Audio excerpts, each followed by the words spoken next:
یہ جو ملک پاکستان ہے اس کا بانی بھی ایک وکیل تھا، اس ملک کا خواب دیکھنے والا بھی ایک وکیل تھا۔ آپ جب اپنے حق کی بات کرتے ہیں، آپ نے جب بھی کوئی تحریک چلائی ہے، چاہے وہ چیف جسٹس کا معاملہ ہو یا آپ کے اپنے حقوق کی بات ہو، آپ نے تحریک چلائی ہے، آپ نے احتجاج کیا ہے، آپ نے لاٹھیاں کھائی ہیں، آپ نے اپنے سر زخمی کیے ہیں، لہو لہان کیے ہیں۔ لیکن میں ایک بات کرنا چاہتا ہوں، آپ کی محبتوں کی نظر کرنا چاہتا ہوں، حرمت اہل بیت پہ کب آواز اٹھاؤ گے؟ ناموس اہل بیت پہ کب آواز اٹھاؤ گے؟ آج جن مقدس ہستیوں کے نام پہ یہ ملک پاکستان بنا تھا، جن کے نام پہ اللہ نے یہ ملک دیا تھا، آج ان کے ناموس پہ حملے ہو رہے ہیں۔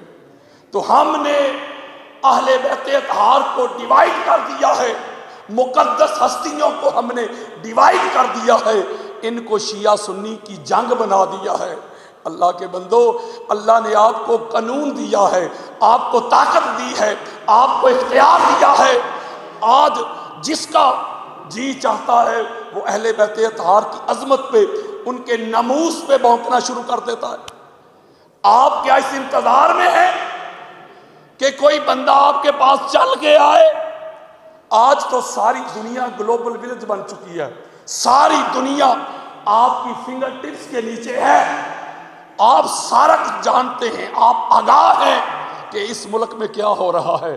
آج نصاب سے اہل بیت اطہار کے فضائل نکالے جا رہے ہیں، ان کو سکپ کیا جا رہا ہے، پھر ہم کہتے ہیں کہ پاکستان کے حالات بڑے خراب ہو چکے ہیں، ہم نیچے جا رہے ہیں۔ بھئی جن کے نام پہ یہ ملک بنا تھا، جب ان کی عظمت کو، جب ان کی افضلیت کو، جب ان کے مقام اور مرتبہ کو، جب ان کی قدر و منزلت کو آپ منیمائز کریں گے اور اہل بیت اطہار کے دشمنوں کو میکسیمائز کریں گے، تو پھر حالات تو آپ کے سامنے ہیں۔ آج ہم آئی ایم ایف کی طرف دوڑ دوڑ کے جاتے ہیں، آج میں کیا جملہ کہوں، میں بڑا محتاط ہو کے آپ سے مخاطب ہوں۔ جگہ جگہ پہ جا کے ہم سر جھکا رہے ہیں، دامن پھیلا رہے ہیں، بلکہ میں یہ بھی کہہ دوں تو غلط نہ ہوگا کہ بھیک مانگ رہے ہیں۔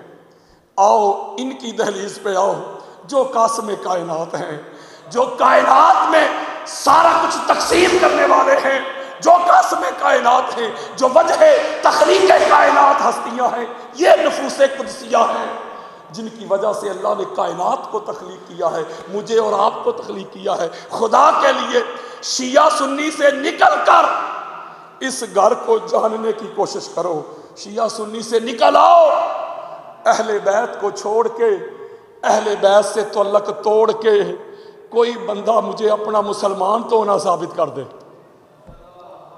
ان کے بغیر تو گزارا ہی نہیں، ان کے بغیر تو چارہ ہی نہیں۔ کہتا ہوں وہی بات، سمجھتا ہوں جسے حق، نے عملہ مسجد ہوں نہ تہذیب کا فرزند، اپنے بھی خفا مجھ سے ہیں بیگانے بھی ناخوش، میں زہر حلال کو کبھی کہہ نہ سکا کند، مشکل ہے کہ ایک بندہ حق بینو حق اندیش، خشاک کے طوطے کو کہے کوہ دباور۔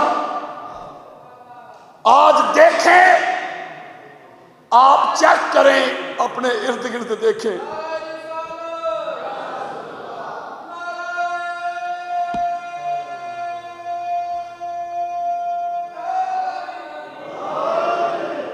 اور یہ جو فورم ہے یہ شیعہ سنی اتحاد کا میسج دیتا ہے۔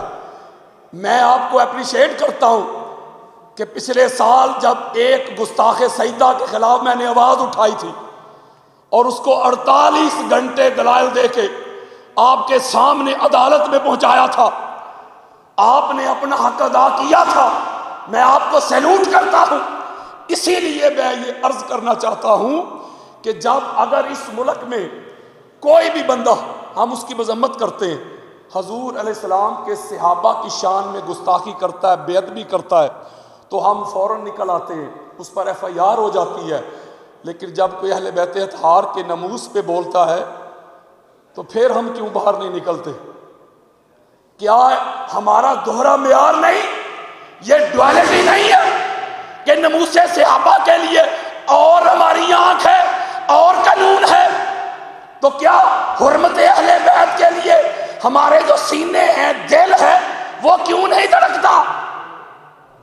اہل بیت کے بغیر تو گزارا ہی نہیں، اہل بیت کے بغیر تو چارہ ہی نہیں۔ میں پوری دنیا میں یہ میسج لے کے نکلا ہوں، ملک ملک، نگر نگر، کریا کریا، گاؤں گاؤں، بستی بستی، میں یہ صدا دیتا ہوں۔ اور سینکڑوں لیکچر ہے میرے ٹی وی چینل سے لے کے عوامی اجتماع تک۔ میں اس گھر کی نوکری کرتا ہوں، میں اس گھر کی چاکری کرتا ہوں، میں اس گھر کی گدائی کرتا ہوں، میں ریفرنسز دیتا ہوں۔ میں نے آج تک سنیت ہی بتائی ہے، سنیت ہی پڑھائی ہے، سنیت ہی سنائی ہے، سنیت ہی پہنچائی ہے۔ میں اصل سنیت کا چہرہ جو یار لوگوں نے مسخ کر کے پیش کیا ہے، جو سنیت کا حلیہ انہوں نے بگاڑ دیا ہے، میں اصل سنیت لوگوں کو بتاتا ہوں۔ بلکہ میں ایک جملہ کہنے لگا ہوں، آپ نے سنیت کے بارے میں رائے قائم کرنی ہو، کسی سنی کو دیکھ کے نہ کریں۔ شیعت کے بارے میں رائے قائم کرنی ہو، کسی شیعہ کو دیکھ کے نہ کریں۔ سنیت کو بھی پڑھیں، شیعت کو بھی پڑھیں۔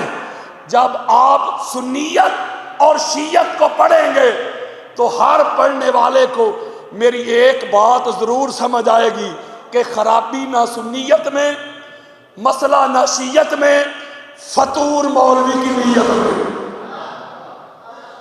یہ جو شیعہ اور سنی، علامہ صاحب، شیعہ اور سنی جو اسلام کے دو عظیم بازو ہیں، جو ان کو دست و گریباں کرنا چاہتے ہیں، جو شیعہ سنی فسادات کروانا چاہتے ہیں کسی بھی آڑ میں، ایسے عناصر، ایسے لوگ قرآن کے بھی دشمن ہیں، رسول کے بھی دشمن ہیں، اہل بیت کے بھی دشمن ہیں، صحابہ کے بھی دشمن ہیں، اور پاکستان کے بھی دشمن ہیں۔ ہم کہتے ہیں ہم اللہ کو مانتے ہیں۔ اللہ کو مانتے ہو تو اللہ کی کیوں نہیں مانتے؟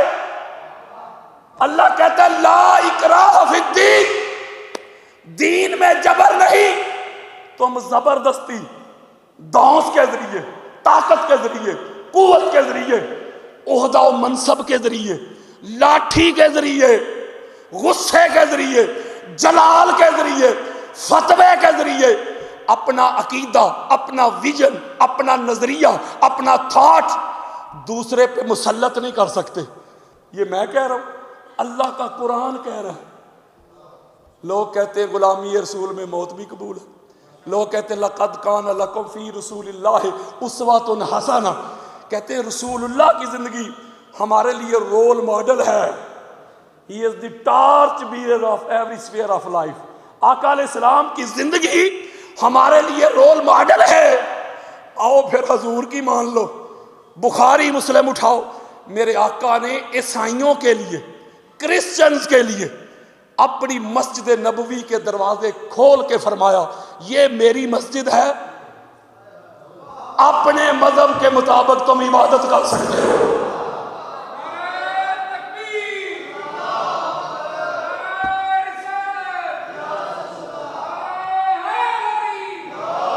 اس کا مطلب ہے یہ تاجدار کائنات کی سنت ہو گئی، سیرت ہو گئی۔ دین اسلام یہ برادرہڈ کا میسج دیتا ہے، کمپیشن کا، ٹالرنس کا یہ میسج دیتا ہے۔ کسی نے آپ کو اسلام کا چہرہ دکھایا نہیں۔ یہ انتہا پسندی، اس کی ہرگز بھی اسلام اجازت نہیں دیتا۔ حضور نے تو عیسائیوں کے لیے دروازے کھول دیے۔ میں ہاتھ جوڑ کے ایک میسج دیتا ہوں، حضور نے عیسائیوں کے لیے دروازے کھول دیے۔ کتنے ہیں جو شیعہ کے لیے اپنی مسجد کھول دیتے ہیں، کتنے ہیں جو دیوبندیوں کے لیے مسجد کھول دیتے ہیں، کتنے ہیں جو اہل حدیث کے لیے مسجد کھول دیتے ہیں۔ میں آپ کو اپنی اسٹوڈنٹ لائف کی بات بتا رہا ہوں، واللہ باللہ تاللہ جینون سکا اور اتھینٹک بات بتا رہا ہوں میں۔ ایسے ایسے بھی حالات ہوتے تھے علامہ صاحب، اگر دوسرے مسلک کا کوئی بندہ آ جاتا مسجد میں تو بعد اس کے جانے کے بعد مسجد کو واش کروایا جاتا تھا۔